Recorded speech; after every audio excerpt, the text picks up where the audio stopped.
Okay, I want to go deep on why does it hurt the person that's not educating the seller, right? So let's say you're a wholesaler or an agent, and you're just trying to get the listing, you're just trying to get the profit. Understandable. We all get in the jam. Yep.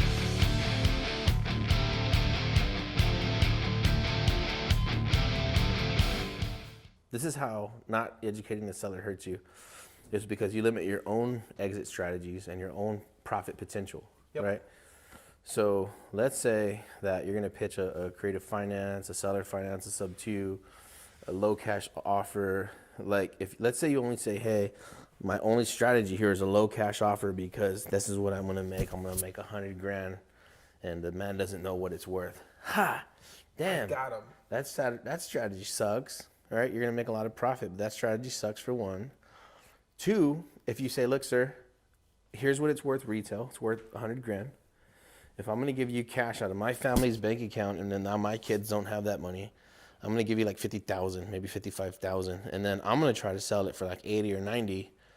So that way I can make me like 10 or 20 grand. And then the seller's like, man, I just really need the 100. That's the last money I've ever saved in my life. I need this to pay at least the bills I have, and then I could live for the rest of my life and I'm happy. Oh, damn, you should have told me that. I'll give you the 10,000 tomorrow. And now you'll make $1,000 a month for the rest of your life. And then if you die, I hope you never die, but when you die, if you die, you give it to your kids, and now they make $1,000 for the next 27 years. And then he's like, yeah, that sounds amazing. And then now with that deal, you have a crazy cash flow, crazy upside, badass note. You gave the seller everything he needed, but since you were uneducated and you failed to educate him, you took a hit and he took a hit. You just did a major disservice. Yep. 100%. And this is one of the things that you have to, while you're building rapport and having that conversation, you need to understand what their goals are. Agents are terrible at this. Terrible at this. We love agents. They're terrible at this. They don't understand all the options that a seller has. The only way they know how to get listings is by overpricing stuff, and then they got to drop forever. And they think only cash buyers are going to pay and people with financing. They think somebody's going to come from California or Dubai and pay double. Or a 1031 buyer. I have a 1031 buyer interested in this property. Me too. He's going to come in cash and close in a week. This guy from California says he's going to sell his $3 million house. He's going to be here no less than 29 days, and then he's going to look at it. Yeah. No, he's not. No, he's not. No, he's not. We'll buy it tomorrow. Or we'll try. So, and this is, I really want to dig into that fact that if you understand why the seller needs to sell and you extract that during your rapport building, you can create a win-win solution where you're not... And a better deal than you would have got by lying. And a better deal than... Exactly. And you can sleep at night. Yeah. You can real sleep at good. Night, knowing you didn't... Nobody got screwed over. The dude got more than he was thinking. You fixed the legal problem with the ex-aunt. You know, in Mexico, like, man, damn, everybody wins. You win. They win better, more money. Like, oh, damn, the best possible scenario here was also the most profitable. You don't say. Yeah. You want to do an example on this one? We want to do the one where the lady deeded the property over. I don't know if you told the story, but I mean, this is a good opportunity for Which one is it? The lady deeded over the property. She just wanted $10,000, and then you just sold it at a loss. Yeah, fantastic. Yeah, the lady had a wrench. She needed to get rid of it. It needed a lot of cleanup, barbed wire in the grass, vehicles. It was a mess. It was a real mess. Nobody took care of it. It was going to be like $20,000. She was out of the country, right? Out of the country. It was going to be like $20,000 to cut the grass on 46 acres. It was bad. And of course, pick up the barbed wire, all this crap. So I was like, listen, ma'am, I'm not buying it for that. I don't trust the market right now. I don't know what we're going to do. Let me think about it. And then I just said, hey, look, wait a minute. How much do you need to put in your pocket right now so that you're square for a long time? She's like, if I just had $10,000 right now, I'm good forever. I gave her $10,000. She deeded me over the property, and then we brought in a buyer. Boom, 80 grand. Oh, damn, that was amazing.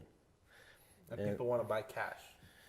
Yeah, they bought it cash, and we closed super, super fast. I was like, damn, I didn't know what was going to happen. So instead of me promising all these empty promises, like I'm going to buy it in 3 months or 6 months, I need to do diligence. Like, hey, can we help each other? I don't know. How much money do you actually need? 10 grand. Boom, 10 grand. Happiest person that ever lived. I was able to give her money super, super fast. Boom, we both did good. And then we did so well, 80-ish grand, we're going to give her a note. Tell them about that. So we believe in good karma. And if you watch our videos, Maybe karma, because karma has like some kind of like religious, non-religious connotation. But I think everybody generally knows what it means, like the general population, what we refer to as karma. Again, I'm religious, so karma is not a thing in my religion. But it's like the good, whatever you put in and something comes back. yeah. So that lady, that was one of our early deals where it helped us kickstart what we have now, what we're doing now. And now things are getting so beautiful, it's crazy. We consider her an early investor. Yes, she gets. So what do you do with early investors? They get returns. They get returns. That's so cool because like she texted us and she was like, hey, what's my balance or whatever, because we were giving her some money plus more money. And I was like, I think we owe you $3,000 or whatever. She was like, I think it's $3,000 or whatever. And I'm like, I think it's like 2,000. I was like, but we're actually gonna give you a note and you're gonna make like $500 or $600 until you die. What? She thought it was a typo. But we're just gonna give her a note, you know, like, damn, you helped us come up, and now we can just give you a free ass note, and then here, like, hold on to this until you die, okay? And then we don't want it back when she dies. Like, give it to your kids, and then she has a grandbaby. She's super happy with her grandbaby. So it's like, what? We literally. So some of your early investors might be your sellers. Because they help kickstart your career to what you're doing now. And when you're coming up, when you're a wholesaler, you really need the money really, really bad. You're spending tens of thousands, hundreds of thousands in marketing, dollars, tires, bandit signs, getting tickets, pay your rent. getting tickets for bandit signs, getting thrown out by your significant other. So yeah, you need to make $10,000, $20,000, $50,000, whatever it is. They know the game. Like, hey, I'll help you sell it fast, but I want to get paid too. But yeah, if things start going good for you someday, like, man, help those people too if they really needed it. If they really needed it, just help them too. What does it cost us? Let's say we buy a ranch, right? And we make 180 notes. 243 acres, 180 notes. And we give away one. Are we going to have to turn the lights off? I think we'll be all right. Things will be fine. Someday it'll happen. Yeah. So that's what we're talking about, man. It's not about like we're all running for profit businesses and corporations, but if you do really well on a deal and then you do really well on a lot of deals in a row, and then there's a lot more in the pipeline, like 100 million worth, then if you can afford to give back, man. It really is. It's part of the solution. It's part of the growth solution. So we have another story with this too. So our first big subdivide we did was over 100 acres. That seller, we got 2-year timeline to sell the property. We sold in 9 months. He came back to us and he's like, I need you to sell this other. I need you to buy this other property. I tried to get out of it. He's like, I don't like this deal. I don't like this deal. He's like, no, you can handle it. I was like, hey, my investor said he's out too. It's okay. You can do it. I'm like, no, I've never done this without my mentor. So I'm out, bro. I appreciate it though. He's like, no, you're gonna do it. You can do it. Yep. Mm-hmm. You can do 0.5% earnest money. 0.5% earnest money?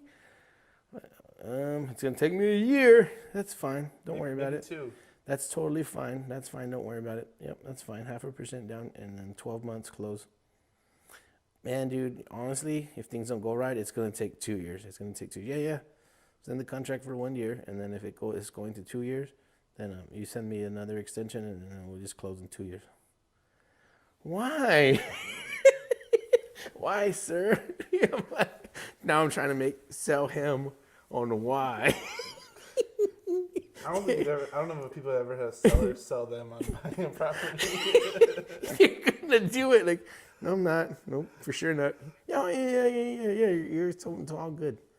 You're gonna do it. Okay. First time for everything, I guess. I think that's been our biggest contract to date. $4.5 million. No, is it? That's our biggest contract on the buy side.